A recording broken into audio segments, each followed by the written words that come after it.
l'on puisse dire, c'est que Dominique Valera, à presque 70 ans, est un sacré exemple de longévité dans le monde des arts martiaux. Mais qui est l'homme derrière la légende?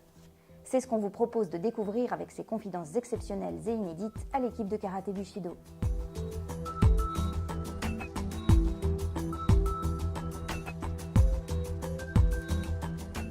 J'étais parti en colonie et j'avais pris un gros bâton et j'essayais de tuer les poussins avec le bâton. Donc c'est de la violence, quoi, à l'état pur. Et quand justement les gens m'ont vu faire ça, au lieu de faire quoi que ce soit, ils ont dit non, il faudrait qu'il fasse un sport de combat de façon à sortir cette violence de lui, quoi.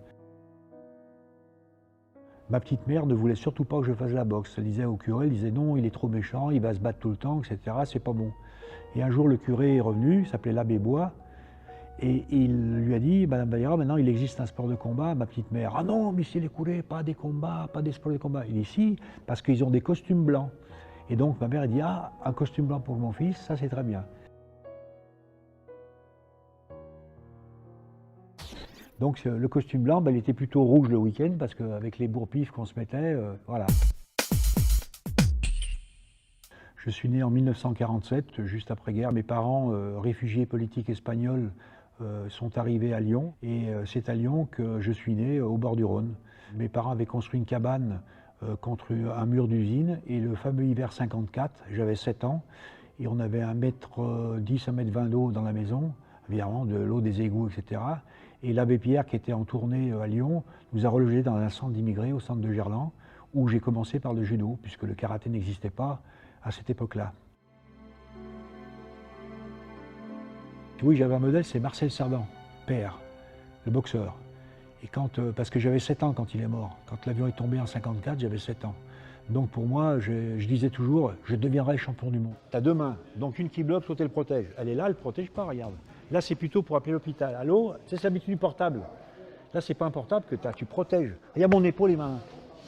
Ce que j'essaye d'apporter aujourd'hui dans ce cours, c'est que les gens ont fait du karaté depuis longtemps, certains, mais ils n'ont pas travaillé sur l'efficacité du karaté. Ils ont travaillé que sur la forme compétitive et la forme technique kata, etc.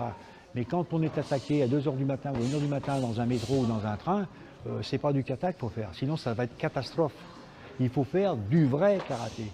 C'est-à-dire je ressors mes atouts, mes coudes, mes genoux, toutes mes techniques d'efficacité pour justement devenir quelqu'un d'efficace. Dès que j'ai commencé le karaté, j'ai complètement arrêté de me battre à l'école, dans la rue, de partout. Et je suis tombé sur 2 très bons pédagogues. M. Perrin et Sanchez étaient vraiment 2 excellents professeurs. Ils ont réussi à canaliser cette violence que j'avais en moi déjà tout petit par les événements de ma vie déjà.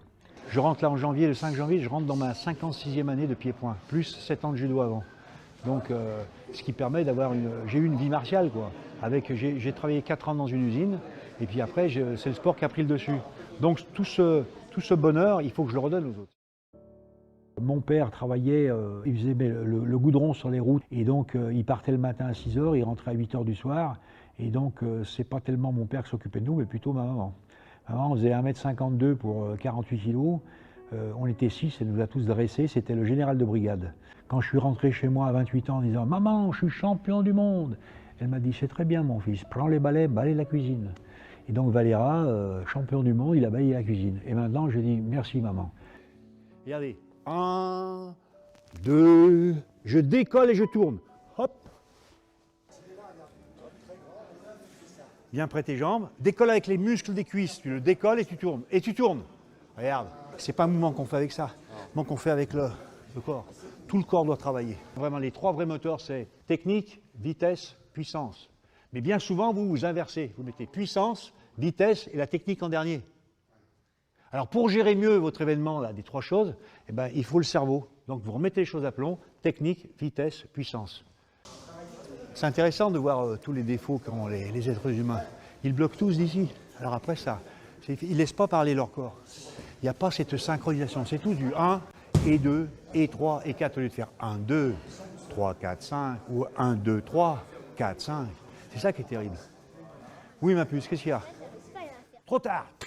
Ben, on ne devient pas champion comme ça. Je suis mis au karaté et ensuite, ce qui s'est passé, c'est que je me suis aperçu, et les profs sont aperçus, que j'apprenais 3 fois plus vite que les autres. Par exemple, quand ils montraient un kata, Les mômes, la semaine d'après, ils étaient toujours sur le même kata. Moi, j'étais déjà au 3e.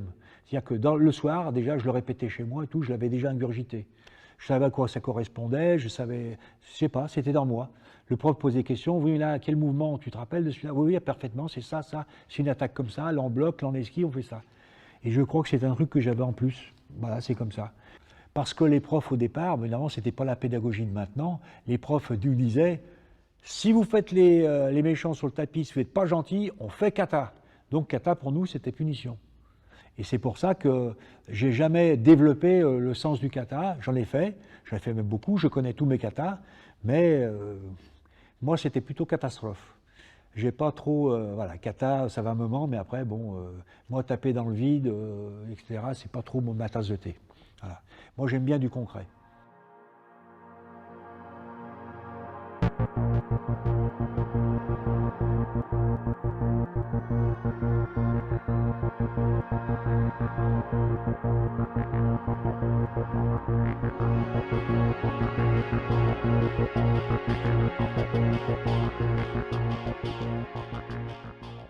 Le karaté, n'oublions pas, à cette époque-là, au départ c'était assez fort, on touchait au corps. Et après le karaté, dans les époques où j'ai quitté le karaté, c'était devenu un petit peu celui qui prend des coups, il gagne. J'ai pu aimer ça parce que ça m'obligeait à faire des choses que je n'avais pas envie de faire. C'est-à-dire de faire semblant de gagner, de faire semblant de perdre, de faire semblant d'avoir mal.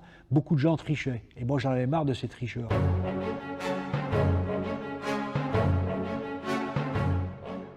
Donc c'est ce côté un peu qui m'a fait basculer sur le contact.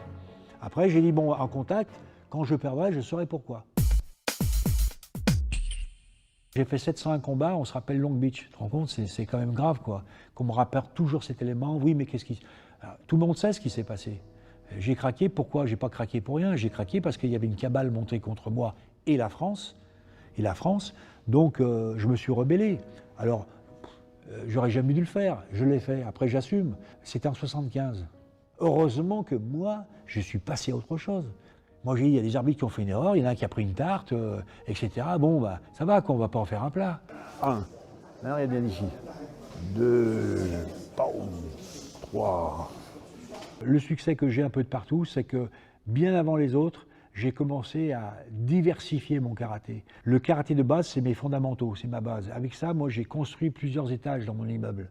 Mais le problème de beaucoup de karatékas, c'est qu'ils ont trahi la base et ils sont, 50 ans après, ils sont encore dans la base.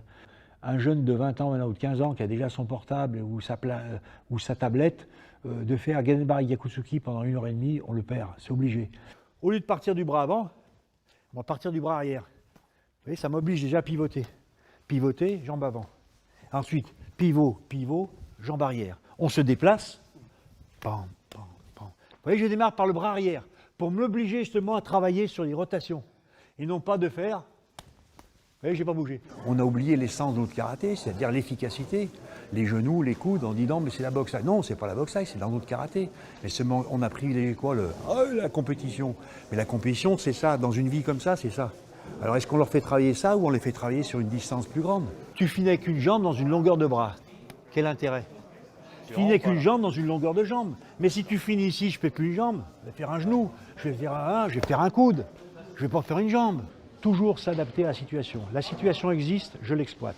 Elle n'existe pas, je la crée. C'est du Valera Ryu.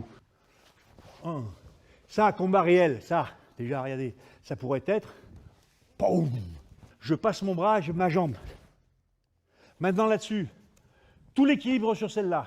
Et l'autre va balayer. Et je le lâche doucement. D'accord? Arrive au sol, toujours 2 points d'appui. Sécurité, sécurité.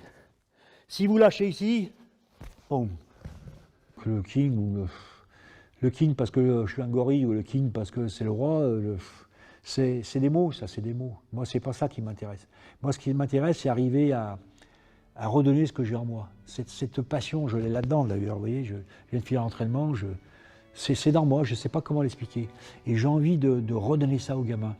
Parce que si j'arrive à leur redonner cette passion, ce feu que j'ai dans mes tripes et dans moi, j'aurais gagné. Parce que je crois que ça peut leur apporter beaucoup dans leur vie. Surtout comment j'ai commencé. Donc comment j'ai continué, là, bientôt 70 piges, mais je suis encore un gamin, j'ai envie de rire, j'ai envie de m'amuser, j'ai envie de transmettre des messages, c'est ça qui est important. Je ne fais pas du karaté dans le sens karaté, oui, dur, oui, de temps en temps. Mais moi, mon enseignement, c'est pas ça. C'est me faire plaisir dans ma pratique. Ça, c'est important. Parce que tant que j'aurai ce mot plaisir, je continuerai. Est-ce que vous avez des personnes à qui vous voulez dire un remerciement? Déjà, remercier mes parents. Parce que mes parents, c'était des immigrés espagnols, il n'y avait pas du tout les moyens de me payer du sport. Et grâce au curé, justement, de l'arrondissement, j'ai pu faire du sport. Et les meilleurs services que m'a rendu ma petite mère, quand je suis rentré chez moi, j'ai dit « Maman, on a gagné la Coupe du Monde !» Elle me dit « C'est très bien, mon fils, prends le balai, balaye la cuisine. » Ça, c'est des trucs qui sont fabuleux, quoi. Ouais. C'est extraordinaire. Donc maintenant, on a un gosse, il fait un petit truc, ou alors il échoue sa ceinture jaune, c'est une catastrophe dans la famille. Il y a le père, la mère qui viennent, mais pourquoi mon fils a échoué, etc. Il a échoué parce qu'il a mal travaillé. Oui. Il faut qu'il travaille bien et puis il aura sa ceinture. Ouais. Mais on a changé, on a déporté les problèmes d'un autre côté, mais du coup, ils ne sont pas résolus, les problèmes. Ils existent toujours. Ça, c'est vrai. D'enseigner, la transmission, c'est important pour vous? Très important. Très important, parce que suivant la personne qui vous transmet, vous allez accrocher ou pas. Moi, quand je vais des fois dans des clubs, je vois les mômes, excusez-moi du môme, ils s'emmerdent. Et quand un môme, il s'emmerde, il s'en va, il reste pas. Alors qu'un môme, vous lui faites faire des jeux éducatifs, après on revient au sérieux, rejeu éducatif, on revient au sérieux. Il accroche parce qu'il joue avec ses camarades, et puis il apprend du sérieux, il apprend du sérieux. Ça, c'est bien. Mais les profs, des fois, ils sont un petit peu has-been, quoi. Ils veulent enseigner comme nous, on nous a enseigné. Mais c'est fini, ça. C'est plus possible. Ouais. Nous, à l'époque, on nous mettait des gifles. On faisait mal le mouvement, il arrivait, paf, comme ça. Allez, travaille comme il faut. Vous faites ça maintenant, vous allez en prison. C'est plus la même époque. Ça n'a plus rien à voir. Vous trouvez qu'il manque de discipline, de repères en ce moment? C'est-à-dire que les repères, c'est pas qu'ils en manquent, c'est qu'on leur donne pas. Oui. À 14 ans, à 12 ans, même à 12 ans, ils ont déjà le portable. À 14 ans, ils ont le scooter. Les repères, ils sont où? C'est vrai. Ça n'a rien à voir. Hein. Quelle est votre plus grande peur? Ma plus grande peur, moi, c'est la maladie. Oui. La maladie. Devenir très malade et la déchéance humaine m'inquiète beaucoup. J'ai toujours fait attention à mon corps par le sport et je crois que la maladie, ça serait un truc terrible. Est-ce que vous suivez dans les années, un peu avant les années 60. Mais en 54, il n'existait pas. Il a dû arriver en 57, je crois. C'est Play qui a commencé à amener le karaté, parler du karaté, où d'ailleurs les gens pensaient que c'était Play qui avait inventé ce nom-là, et ils appelaient ça du karaplay. Et donc c'est dire si le karaté n'était pas connu du tout. Si je fais un appel, regardez quand arrive son blocage. Il n'arrive pas quand j'arrive, il arrive quand je reviens. Mais s'il est fait sans appel, boum. À l'époque, j'allais suivre les cours de Maître Cazé qui venait d'arriver. Maître Cazé dirigeait un stage tous les hivers entre Noël et le jour de l'an, pendant une semaine. Et j'ai un ami qui m'avait prêté un fourgon, un ami viticulteur, alors le fourgon avec lequel il allait dans les vignes. Donc j'avais mis un matelas dedans, j'avais emmené un lot de couverture et puis je dormais dans le fourgon la nuit. Et donc je suivais les cours, j'avais cours le matin, j'avais un cours en début d'après-midi et je resuivais le cours du soir. Et puis je dormais dans le fourgon et Henri Play l'a appris. Je sais pas, un gars du stage qui a dû lui dire. Et Henri Play m'a appelé, m'a dit « Mais c'est vrai que tu dors dans un fourgon, hein, comment que ça se fait ?» Je dis « Parce que je n'ai pas les moyens d'aller à l'hôtel. Hein. » Elle me dit « Bon, ce soir, tu rentres ici, tu vas dormir dans le dojo de la femme. Hein, la femme, c'est l'Académie française d'arts martiaux. Et donc, c'était en tatami, il y avait le chauffage. Et donc, à partir du soir, j'ai dormi, pas avec les femmes, hein, mais dans le dojo de la femme.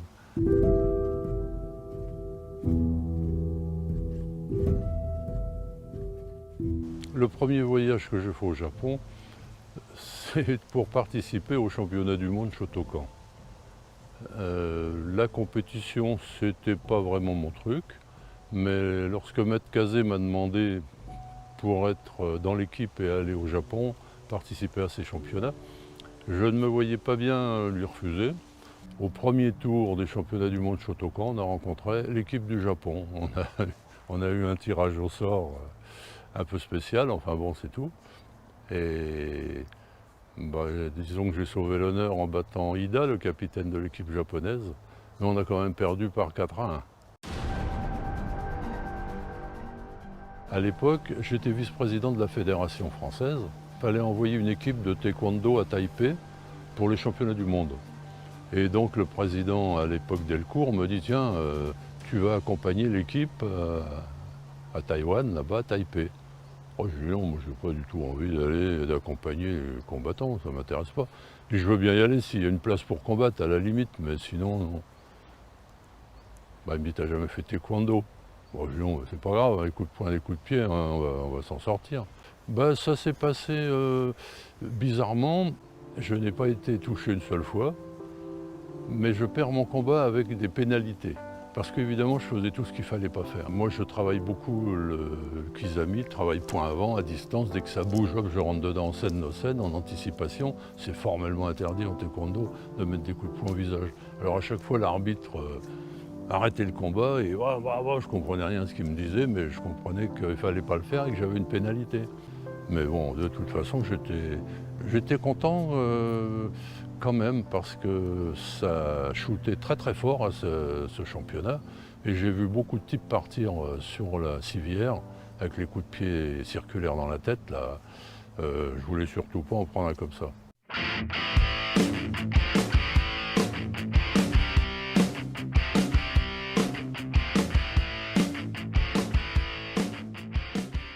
J'avais rencontré Jacques Chirac, à l'époque il était maire de Paris, et on a parlé. Jacques Chirac est un féru d'arts martiaux, surtout de sumo, mais il a une grande connaissance des arts martiaux. Dans la discussion, je lui dis que j'ai écrit plusieurs livres sur le karaté, sur le programme de karaté, sur la technique du karaté. Et Jacques Chirac me dit « Oh, ça me plairait beaucoup, est-ce que vous pouvez me l'envoyer ?» Bon, j'ai avec plaisir. Donc je lui ai envoyé le livre. Un jour, le député maire de Reims m'appelle et me dit « Marcel, je viens d'avoir un coup de téléphone de Jacques Chirac. » Il me dit « J'en reviens pas. » Et il me demande si vous pouvez être avec lui, assurer sa sécurité rapprochée. Il m'a dit qu'il vous connaissait et tout. Alors je suis tombé des nues. Je dis bon, bah d'accord. Et donc Jacques Chirac est venu, on s'est rencontrés. Il m'a dit voilà, quand je fais un déplacement, si vous pouvez. Alors qu'il avait quand même un policier toujours avec lui. Hein. Alors c'était même un peu gênant pour moi parce que ça faisait un peu l'impression de vouloir supplanter ces gars-là alors que j'avais rien demandé, quoi. Et donc c'est comme ça que je suis amené à faire de la protection rapprochée pendant, je ne sais plus, 2 ans et demi. Après, bon, président, il avait quand même toute la police de France et de Navarre autour de lui. Donc petit à petit, j'ai donc arrêté.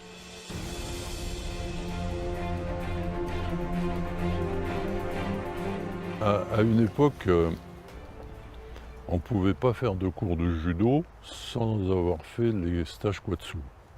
Parce qu'il faut dire qu'en judo, il y a notamment des étranglements qui peuvent être respiratoires ou qui peuvent être sanguins. Et dans le cas d'un étranglement sanguin, on arrête l'afflux du sang au cerveau, c'est la syncope, ça part tout de suite. Et donc, faut reconnaître qu'il y a eu quand même pas mal de morts dans des salles de judo. Et donc il y a eu obligation de faire les stages Kwatsu. Et les stages Kwatsu, ils étaient faits par un japonais qui s'appelle Owazu. Donc je suis allé faire le stage Kwatsu. Et donc on a vu le fameux maître Owazu qui est arrivé et qui parlait dans un français approximatif, mais bon, c'était pas mal. Et au bout d'un moment, il a dit bon, maintenant Kwatsu. Et il a dit, s'il vous plaît, un personne, s'il vous plaît. Alors, bon, dans ces cas-là, il y en a toujours qui y vont. Il y en a un qui est allé. Et lui, il l'a regardé, il l'a pris là, et hop, étranglement sanguin. L'autre, il se demandait ce qui lui arrivait. D'un seul coup, il a fait ça, poum, poum, poum, parti. Il a continué. Puis il l'a accompagné au sol. Hop, il a dit, lui, mort, moi donner la vie. Les Japonais ont une technique, c'est ce qu'ils appellent le test de l'ongle. On appuie sur un ongle, il est rose, Quand on le relâche, il redevient blanc et il redevient rose. Si quand on appuie, il reste blanc, c'est que la mécanique ne fonctionne plus. La pompe ne marche plus, donc le sang n'arrive plus. Alors il nous a fait voir que la pompe était morte. Il a appuyé, et ok, lui mort. Et il a assis le gars, il tenait à moitié, et pam, pam, pam, dans le dos. Et là, au bout de 5-6 coups, le gars, comme s'il avait pris un coup de 380. Il a crié, il regardait tout autour de lui, il ne se souvenait plus, il ne savait plus où il était. Et ok, on m'a donné la vie. On avait un deuxième stage 3 semaines après. On s'est tous alignés. Moi, j'étais complètement derrière, le long du mur. Et quand il a recommencé à demander, s'il vous plaît, 1 personne, tout le monde regardait par terre si le ménage était bien fait. Et personne n'a bougé. C'était très spécial. Alors les quatsu, ce sont des techniques pour... il y a beaucoup de quatsu, mais notamment il y en a un qui s'appelle Quatsu Tsubo, qui est un quatsu que tout le monde devrait connaître pour remettre le cœur en route. Mais le karaté, on oublie trop qu'à la base c'est un art martial. Et on a beau le répéter, de plus en plus le karaté, on y va en dilettante, on y va... ou alors tout est axé sur la compète, sur la coupe, la médaille, le truc. Pourquoi pas? Pourquoi pas? Mais il faut que ce soit un passage. On peut dire, ouais, bah oui, un vieux, alors, il comprend pas bien les nouvelles choses. Tous les jeunes ont besoin de se mettre en valeur, de se sentir fort, de participer à des compétitions. Et puis tout le monde aime ça. Quand on est jeune, on aime ça. Mais c'est pas un tout. Ça doit être un passage. Après, on a le karaté, le véritable karaté, que les Japonais appellent aussi le kakuto bugei, qui est en fait un karaté de guerre. Ça peut paraître bizarre, hein. Comme le mot d'art martial, ça peut paraître bizarre pour le karaté. Mais quand même, si vous êtes dans la rue un soir, et puis vous vous faites tomber dessus par 2 ou 3 voyous, qui n'ont qu'une idée, c'est de vous mettre une danse, vous êtes quand même bien en état de guerre, là. C'est quand même bien martial, à ce moment-là, ça devient quand même... Pendant ce moment-là, vous allez pratiquer un art martial, vous n'allez pas pratiquer un sport, vous n'allez pas essayer d'influencer un arbitre pour qu'il vous donne un point. Donc moi, c'est cette forme de karaté que je travaille, que je fais travailler. Dans un dojo, on souffre, hein, on souffre. C'est pas une réunion de copains, un dojo. Si on pratique le karaté, c'est militaire le karaté. On marche au commandement, il faut obéir, et puis il y a des séances qui sont quelquefois assez pénibles.